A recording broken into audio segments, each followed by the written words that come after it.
Frustration, depression, isolation, these are feelings that have rippled across the country since COVID-19 hit so close to home.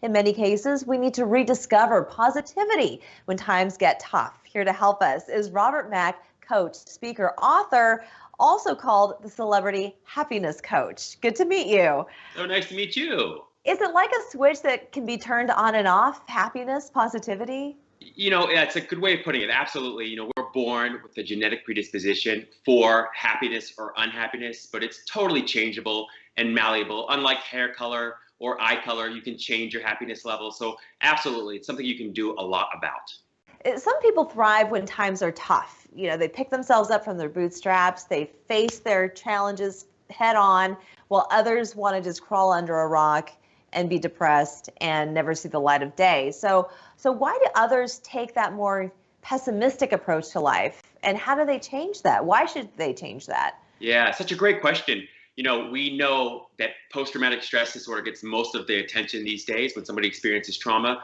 or adversity, they often experience post-traumatic stress disorder. But what people don't know is that actually post-traumatic growth is a much more common and consistent outcome for most of us, even those of us who don't consider ourselves very resilient. And lots of what we learn, through the science of positive psychology is that you can learn to be more optimistic. It's an optimistic explanatory style. You basically practice telling a better feeling story based in truth about everything and everybody in your life, including yourself. And so it's just something you begin practicing. You want it to be honest, you want it to be true, but you also want to begin to vet for a better feeling story there. So it's just something you practice. Yes, it's like meditation. Meditation is something that you have to practice. It's not something that you're just going to pick up. But what is applied positive psychology? Yeah, in short, it's the study of, in science, of happiness. So most psychology historically, like business as usual psychology, was really focused on what's wrong with people. So applied positive psychology is really the study and science of what's right with people and how to make it even sort of better, how to make your life even better. And so it's a science that grew out of the University of Pennsylvania. It's only about 20 years old.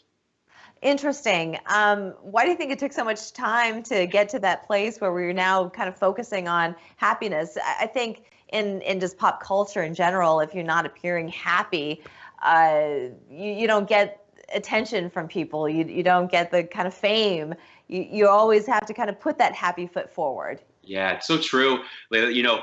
We have a negativity bias that's actually built into the brain. And so it takes about 5 positive experiences for every 1 negative experience in order to compensate or make up for all of that negative sort of affect that you feel as a result of simply 1 negative review, 1 negative criticism, 1 negative experience. And so this negativity bias that's built into the brain means that our brain is really designed or built to help us survive, not necessarily make us happy. And so it's something we do have to work at. And so generally, and sort of you see it consistently in society, you see it out there in the world, in politics, the news, mostly the problem gets all of our attention because based in caveman and cavewoman days, it was critical to focus your time, energy, and attention on solving problems so you stayed alive. Oh, that's really interesting. All I can say, though, is that when times were tough for me, whenever I heard that song Happy come on the radio, it drove me nuts. It's like, okay, you may be, but I'm not. It's so true. Here? Stop. I just changed the channel. I went through a period like that myself. I mean, that's why I became a happiness coach, because I was severely depressed and suicidal for over 2 decades. Oh, and, and I'm like the happiness guy now, but it was ironic that I would come sort of to this happiness career through the long sort of scenic path of being so depressed and suicidal.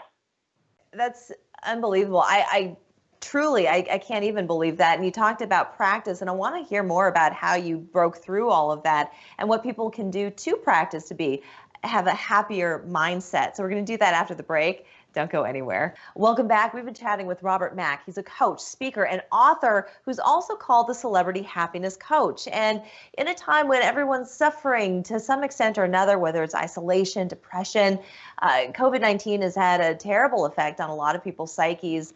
It's hard to feel that happiness that you once experienced in your life. And you're wondering, am I ever going to see the light at the end of the tunnel? And before we went to break, we were talking about the song Happy. And if you're going through a tough time, that's the last thing you want to hear. It doesn't really cheer you up. You feel almost envious that you can't be as happy as the person singing that song. You revealed that you went through a very difficult time before you found your happiness. Can you talk a little bit more about that and what that journey was like? Absolutely. I feel like I was born a very unhappy, like depressed kid. I don't know. I came out of the womb and it felt like I was unhappy. I remember being unhappy at like age 4, 5, 6 years old. And I always thought I would grow out of it, but that didn't exactly happen. It actually got worse over the years. I thought I'll do well athletically, do well academically. Maybe I'll even have a girlfriend one day and I'll, feel better as a result of all that. But that's not what happened. I became more depressed, so depressed that I eventually began to research ways to kill myself. And I decided I was going to slit my wrist. So I went to the kitchen, I got a kitchen knife, I rammed it into my wrist. You can't really see on the screen probably, but I still have the test marks on my wrist. And something really strange and unpredictable happened in that moment for no good reason, without anything objectively changing. I felt subjectively on the inside, I felt different. I felt a level of peace and love and even joy that I'd never experienced before. It was wild to me. And so in that moment, I decided to postpone the suicide for like an hour. Now, that sounds almost laughable because it's such a short period of time. But for me, it felt like a very tall order. It felt like forever. And quite frankly, I wasn't even committed to the whole hour. So in any case, I began doing some research about unhappiness, depression, suicide, and basically how to find my way out of the depths of despair. And very, very slowly and gradually over the years, through that research and by applying a lot of the principles, I eventually found my way to increasing levels of happiness. Can you remember what the first step was that you took? Yeah, I basically looked into science because I was really struggling with my faith. I was struggling with trust and all those things. And so I looked into science and said, what does science say about living a happier life? And some of the things I found right away was that, well, first of all, I wasn't alone. I think that's the most important thing for people to know, is that you're not alone. In fact, we have more unhappiness in the world today than we did, in 1950, 1970. In fact, we have 10 times the level of unipolar depression and bipolar depression. So you're not alone. What other tools would you give people, that you would teach people to start incorporating, whether it's your inner dialogue or an action that they should take to increase positivity and happiness in their life? Yeah, great question. Yeah, first I'd say self-care is the most critical. So you want to make sure you're getting enough sleep, that you're eating, decent food, and then most importantly, you're getting some exercise. It sounds like such a cliche, but exercise has the psychological and emotional equivalent, like impact on your mood, as taking an antidepressant or anti-anxiety drug. So it's that powerful. The second thing I'd say is, if you can get out into nature, it's extraordinarily helpful, particularly taking mindfulness breaks where you're just going for a walk, very helpful. The other thing I'd say is, and you spoke to it really beautifully, Layla, which is, beginning to focus on what's going right in your life, even if it seems really, really small. And if you can do more of that, count your blessings, focus on gratitude, it's extraordinarily helpful.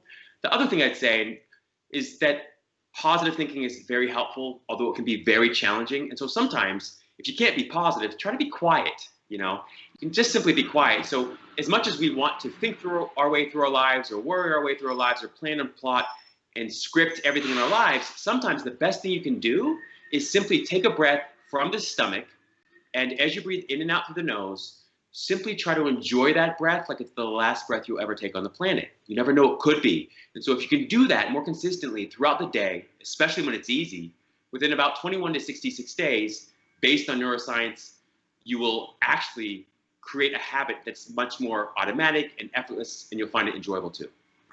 That's wonderful. And Robert, you said that practice makes perfect. So when you practice these things, it becomes a part of you, it becomes second nature.